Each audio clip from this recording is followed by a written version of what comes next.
apa hukumnya mendengarkan musik atau memainkan musik ataupun nyanyian? Ini pertanyaan ini ternyata sudah ditanyakan oleh umat Islam berabad-abad sebelum kita. Maka pertanyaan ini jawabannya pun akan mengulang apa yang mereka sudah jawab.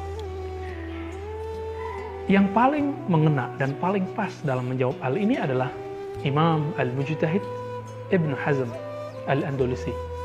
Beliau menulis sebuah kitab kecil tapi sangat luar biasa, judulnya Ar-Risalah mengenai Al-Musiqi, Ar-Risalah fil Musiqi atau Anil Musiqi.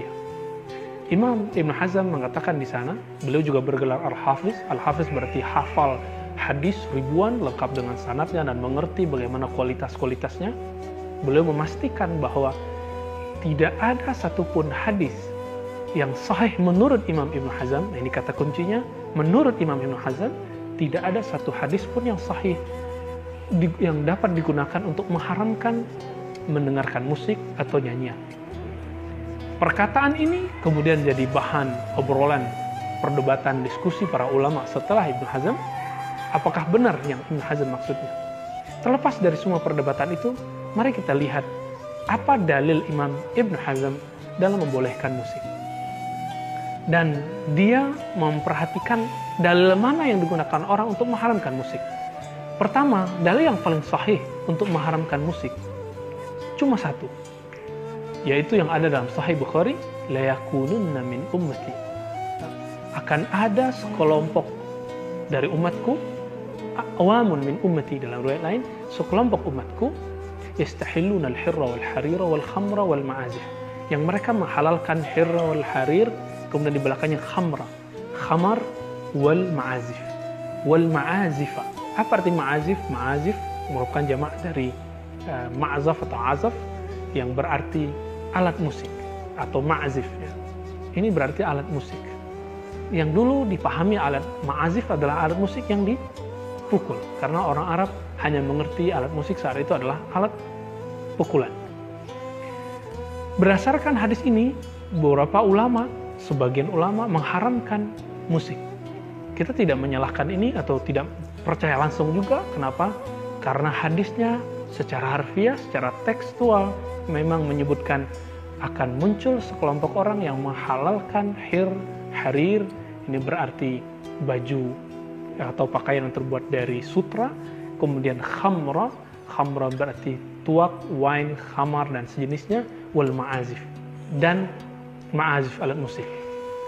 Namun Maulana al-Imam Shaltut di Mesir, ya, kemudian murid-muridnya dan imam-imam para masyaikh Al-Azhar yang sampai hari ini masih ada, Syekh Ahmad Thayyib, Masyaikh Al-Jum'ah, bahkan beberapa ulama-ulama di sana, termasuk Syekh Yusuf Al-Qaradawi yang tadinya adalah bagian dari anggota ulama kibar, tapi kemudian keluar, lalu pindah ke Qatar. Mereka sepakat mengatakan bahwa waw di situ dalam bahasa Arab, waw tidak hanya berarti dan, tapi juga berarti bersamaan dengan.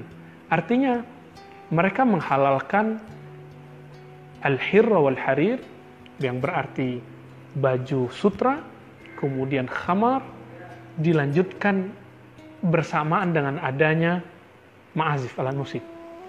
Arti dari hadis ini bahwa musik tidak diharamkan karena zatnya, tapi musik diharamkan karena digunakan orang-orang untuk dugem, untuk campur baur laki perempuan, buka aurat, tari, telanjang, na'udzubillah min dzalik, seperti yang terjadi di beberapa tempat yang menjadi pusat maksiat pada zaman ini. Nah, diharamkan musik bukan karena zat musiknya, tapi karena dia ada di saat ada yang haram yang lain yang menyertainya. Ini penjelasan para ulama. Maka waw di situ diartikan waw ma'iyah, waw bersamaan dengan. Seandainya tidak ada itu, maka musik menjadi halal. Sebagaimana hadis yang akan kita bahas pada setelah ini. Imam Ibn Hazm berdalil dengan hadis yang akan kita sebutkan penggalannya berikut ini, bahwa satu kali Sayyiduna Abu Bakar As-Siddiq radhiyallahu ta'ala anhu memasuki atau melewati rumah Nabi SAW yang merupakan menantunya. Abu Bakar adalah menantu Nabi karena anaknya, putrinya adalah istri Nabi SAW. Waktu itu hari raya, fi yaumil Aid. Di saat itu Nabi SAW dan istrinya membiarkan ada dua orang perempuan gadis yang sedang bermain musik dan bernyanyi. Maka Abu Bakar ketika melihat itu, fanaharahuma. Disebutkan dalam hadis ini, Abu Bakar melarang keduanya. Dan dikatakan oleh Abu Bakar, Abi mazmuri syaitan fi baiti Rasulullah SAW. Apakah akan ada seruling syaitan di rumah Nabi SAW? Nah, kalimat Abu Bakar ini kemudian difahami oleh sebagian orang sebagai pengharaman untuk musik atau nyanyian. Namun kemudian itu terbantahkan sendiri oleh perkataan Nabi SAW ketika Nabi mengatakan, Da'huma ya Abu Bakar. Biarkanlah keduanya, wahai Abu Bakar. Kenapa? Karena ini adalah hari Id, Iduhum. Ini adalah hari raya mereka. Perlu kita ketahui dalam ilmu usul fikih, tidak ada sebuah kaidah yang mengatakan bahwa innal Id yuhillul haram. Bahwasannya hari Id menghalalkan yang haram. Oleh karena itu Imam Ibn Hazm mengatakan kehalalan nyanyian dan alat musik bukan karena hari Id, tapi karena memang pada dasarnya nyanyian dan musik itu halal. Namun, kenapa Abu Bakar tidak menyukainya? Disebut seruling syaitan, karena jika orang bermain musik, mendengarkan musik, bernyanyi, mendengarkan nyanyian, melebihi waktu dia mendengarkan Al-Quran, mendengarkan hikmah-hikmah dari Allah, Rasulullah, dan para ulama, dan membaca tasbih, berzikir, bertahajud, bermunajat kepada Allah, melebihi semua itu, maka nyanyian, bermusik itu adalah seruling syaitan. Ini yang dimaksud perkataan Abu Bakar, tandingan terhadap amalan-amalan yang kita perbuat. Berdasarkan itu, saudara yang dimuliakan Allah, benar kata Imam Ibn Hazm bahwa pada dasarnya tidak ada dalil yang lebih sahih dalam mengharamkan musik melebihi dalil yang kita sebutkan di awal tadi. Namun ternyata asumsi itu terbantahkan oleh hadis ini. Seandainya haram musik tersebut, maka tentu dia haram tetap pada hari raya. Walaupun hari raya dia mesti haram. Bukan berarti dia menjadi halal karena hari raya. Karena hari raya tidak pernah menghalalkan yang haram atau mengharamkan yang halal. Berdasarkan itu semua, para ulama kita tidak mengharamkan musik ataupun nyanyian dengan syarat tidak melalaikan kita kepada Allah.